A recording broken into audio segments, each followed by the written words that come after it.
আসসালামু আলাইকুম। বাংলাদেশের রাজনীতি নিয়ে একজন রাজনীতিবিদ, একজন আলোচক, সমালোচক অথবা প্রশাসনিক কর্মকর্তা বর্তমান সময়ে যতটা না উদ্বিগ্ন অথবা চিন্তিত, তার থেকে বেশি বা দ্বিগুণ পরিমাণে বেশি চিন্তিত এবং উদ্বিগ্ন হচ্ছেন সাধারণ জনগণ। এবং সাধারণ জনগণের এই যে রাজনীতি বা দেশের পরিস্থিতি নিয়ে চিন্তা চেতনা এবং উদ্বিগ্ন হওয়ার পেছনে সাধারণত একটি জিনিস খুবই গুরুত্বপূর্ণ ভূমিকা পালন করে এবং সেটি হচ্ছে দেশের ভবিষ্যৎ। আর দেশের ভবিষ্যৎ বা দেশের রাজনৈতিক যে স্থিতিশীলতা, এটির মাধ্যমে দেশের আগামী কিরকম হবে? এটি কি জনসাধারণের বাসযোগ্য থাকবে, নাকি জনসাধারণের জন্য বসবাস করা কষ্টসাধ্য হয়ে যাবে? এই বিষয়গুলো নিয়ে কিন্তু সাধারণত জনগণ খুব বেশি চিন্তিত এবং উদ্বিগ্ন। আর এই যে ভবিষ্যৎ নিয়ে চিন্তা চেতনা, এই চিন্তা চেতনা সাধারণত দুটি জিনিস দ্বারা প্রভাবিত হয়। প্রথমটি হচ্ছে অতীত এবং দ্বিতীয়টি হচ্ছে বর্তমান। অর্থাৎ অতীতে দেশের জনগণ কি পেয়েছে, বর্তমানে কি পাচ্ছে, এবং এই দুটির তুলনামূলক যে আলোচনা রয়েছে বা তুলনামূলক যে চিন্তাধারা রয়েছে, এই চিন্তাধারা থেকে কিন্তু ভবিষ্যতে কি হবে এই বিষয় নিয়ে তারা আরো বেশি চিন্তিত হয়ে যাচ্ছেন। তবে এই যে জনগণের চিন্তা চেতনা, এই চিন্তা চেতনা গুলোর মাধ্যমে কিন্তু সমাজে সাধারণত যে জিনিসটা আমরা লক্ষ্য করছি সেটি হচ্ছে রাজনৈতিক দলসমূহ নিয়ে সাধারণ জনগণের বিভিন্ন ধরনের মন্তব্য। এবং বাংলাদেশের যে কয়টি রাজনৈতিক দল রয়েছে অথবা রাজনৈতিক সংগঠন রয়েছে, সেগুলো নিয়ে কিন্তু সাধারণ জনগণ বেশ ঢালাওভাবে তাদের মন্তব্য দিয়ে যাচ্ছেন।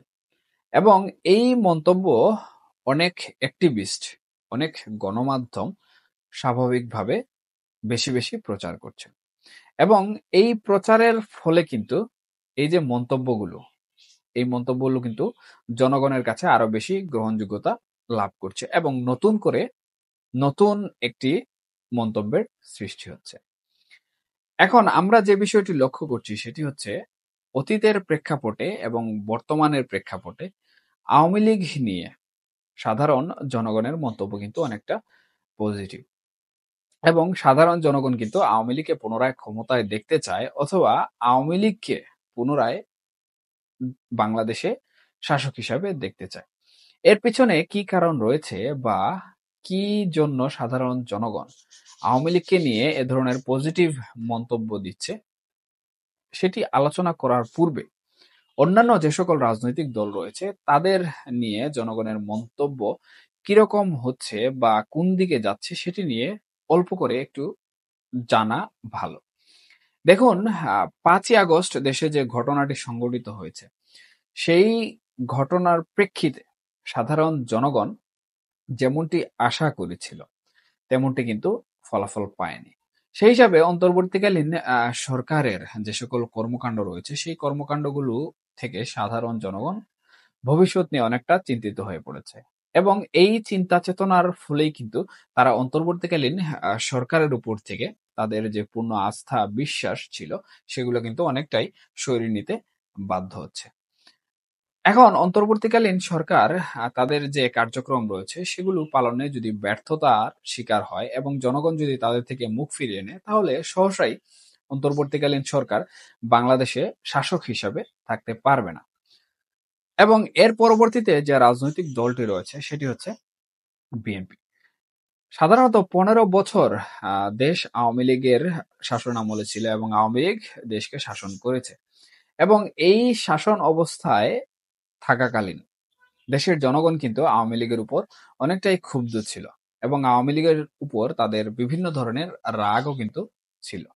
তবে ৫ই আগস্ট পরবর্তী আওয়ামী লীগের উপর বিভিন্ন ধরনের নির্যাতন এবং নিপীড়ন হয়েছে। এছাড়া আওয়ামী লীগ কিন্তু ক্ষমতাচ্যুত হয়ে গিয়েছে। যে সকল ভ্রষ্ট নেতাকর্মী ছিলেন তারাও কিন্তু দেশ থেকে পালিয়ে গিয়েছেন অথবা আত্মগোপন করেছেন।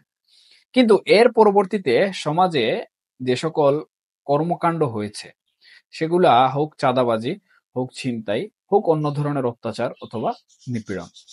এই সকল নিপীড়নের পক্ষে বা এই সকল নিপীড়নের জন্য দোষী সাব্যস্ত হচ্ছে কিন্তু সর্ববৃহৎ বর্তমানে যে রাজনৈতিক দলটি বাংলাদেশে রয়েছে সেই রাজনৈতিক দল বিএনপি।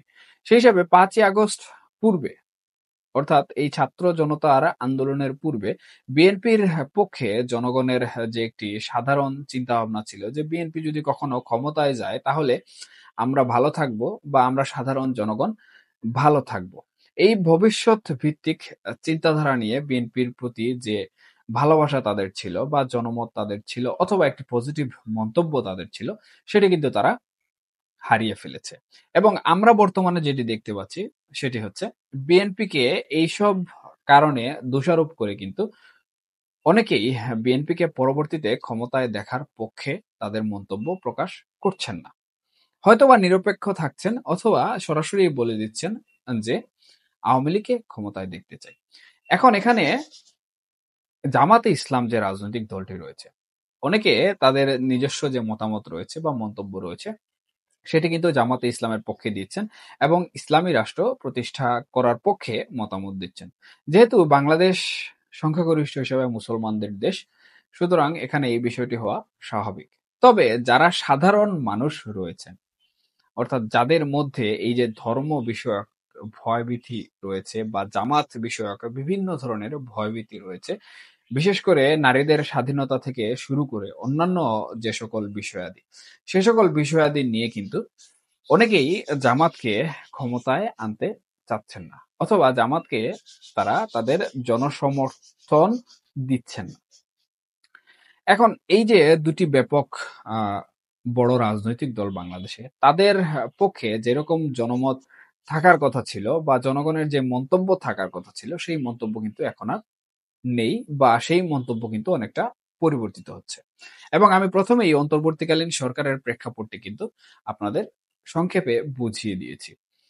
এখন আওয়ামী লীগের পক্ষে সাধারণত জনগণের মন্তব্য কি বা জনগণ কেন আওয়ামী লীগের পক্ষে এত পজিটিভ বা পক্ষে মন্তব্য করছে? দেখুন, বিগত ১৫ বছর আওয়ামী লীগ যে সকল খারাপ কাজ করেছে তার বাইরেও কিন্তু অনেক ভালো কাজ করেছে এবং এই সকল ভালো কাজের মধ্যে সাধারণত যারা সুবিধা ভোগ করেছেন, অর্থাৎ আওয়ামী লীগ থেকে যে সকল সাধারণ জনগণের জন্য কাজকর্ম করা হয়েছে, এগুলার যারা সুবিধা ভোগ করেছেন তারা কিন্তু আওয়ামী লীগের পক্ষে তাদের মতামত প্রদান করছেন বা তাদের পক্ষে মন্তব্য দিচ্ছেন। এবং যারা সুবিধা ভোগ করেননি তারা কিন্তু বর্তমানে বাংলাদেশে যে প্রেক্ষাপট চলছে সেই প্রেক্ষাপটের আলোকে অতীতের কথা চিন্তা করে এবং বর্তমানের যে প্রেক্ষাপট রয়েছে সেই প্রেক্ষাপটের কথা চিন্তা করে দুটো বিষয়কে মিলিয়ে তারা কিন্তু ভবিষ্যৎ নিয়ে চিন্তা চেতনার যে উদ্রেক রয়েছে বা ভবিষ্যতে তাদের অবস্থা কি হবে বা ভবিষ্যতে তারা কিরকম থাকবে সেটি চিন্তা করে কিন্তু তারা মনে করছেন যে তারা অতীতে যে সরকার ছিল বা অতীতে যে রাজনৈতিক দল ক্ষমতায় ছিল তাদের সময় কিন্তু তারা সব দিকে ভালো ছিল এবং তাদের মন্তব্য কিন্তু আওয়ামী লীগের পক্ষে চলে যাচ্ছে। সুতরাং এই যে আওয়ামী লীগের পক্ষে জনগণের মন্তব্য যাওয়া বা আওয়ামী লীগের পক্ষে জনগণের যে জনমত, এটি কিন্তু আওয়ামী লীগের জন্য একটি গুরুত্বপূর্ণ পজিটিভ দিক। এবং এই পজিটিভ দিক যদি আওয়ামী লীগ কাজে লাগাতে পারে এবং এই পজিটিভ দিকটা যদি ধরে রাখতে পারে, তাহলে আমার মনে হয় আওয়ামী লীগ ভবিষ্যতে বাংলাদেশে রাজনীতি করার যে সক্ষমতা সেটি অর্জন করতে সম্পূর্ণভাবে সক্ষম হবে।